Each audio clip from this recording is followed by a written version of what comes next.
Hi guys, it's leg day for me. Today I'm going to do some basic exercise that everyone can do in their own gym. We're going to do some stretches at the end and I'm going to go through the form and the technique with you. So check out the video.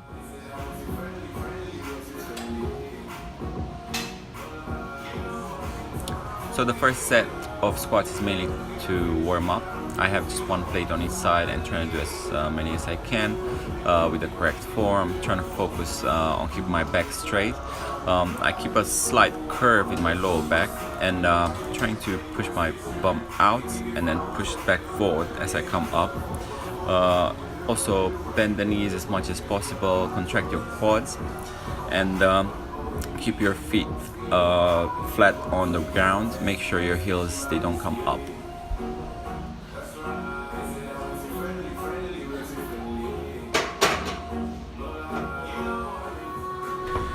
On my second set, I went a little bit heavier.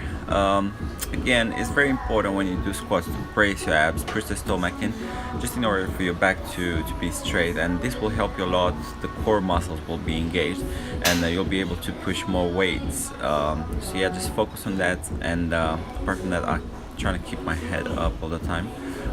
Make sure you do that and try not to bend too much from your back. Try and keep your posture upright as much as you can. So you can see from a side that I'm going down just till my thighs are parallel to the ground. That's because the weight was quite heavy as well.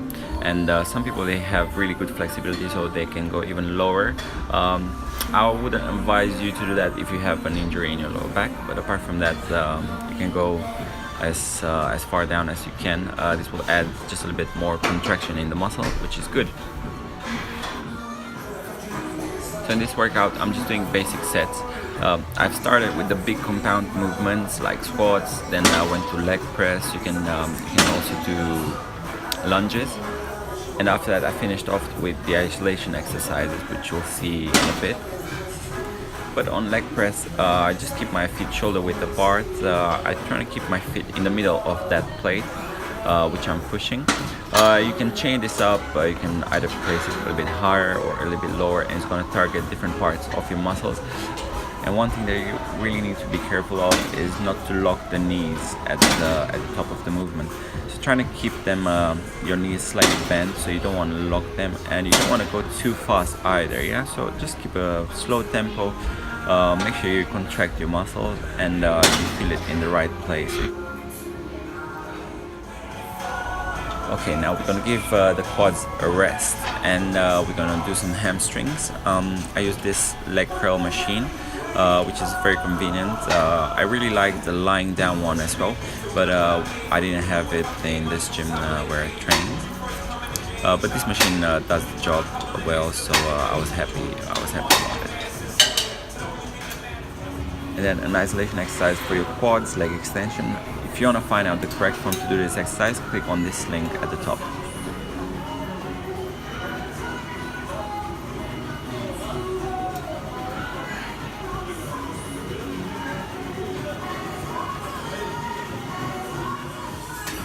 Okay, now we're going to focus more on the sides. Another isolation exercise, hip abductor and then hip adductor.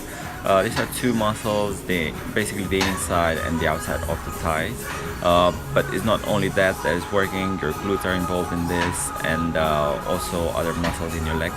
So I find this exercise a very good one, especially for balance, especially when you do squats. You basically need the muscles all around your legs, and this will improve your strength as well overall.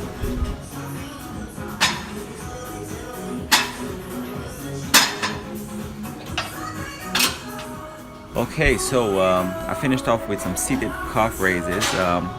Really good machine, which not all of the gyms have it, but if you have it, make sure you use it. And you can alternate between this and standing calf raises. Also trying to change the position of your feet. So here I push my heels in and my toes out, and another position would be to push the heels out and keep the toes more on the inside, more close to each other. So yeah, this is just some tips for if you want to grow some nice strong calves and also add some more definition.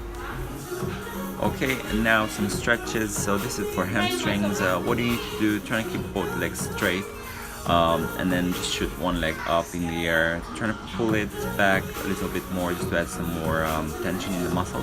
Trying to grab your leg just above the knee and apply some pressure. Make sure the leg is straight over there. And I would hold that for as minimum as 15 seconds and all the way up to even 1 minute, depending on your flexibility and depending on how much you've worked out. You can do this even 2 or 3 times at the end of your workout, probably for 10 minutes. This stretch is for your quads, where after a workout like this, the most of the pain will build up over there, and you really need to stretch them. So make sure you do it.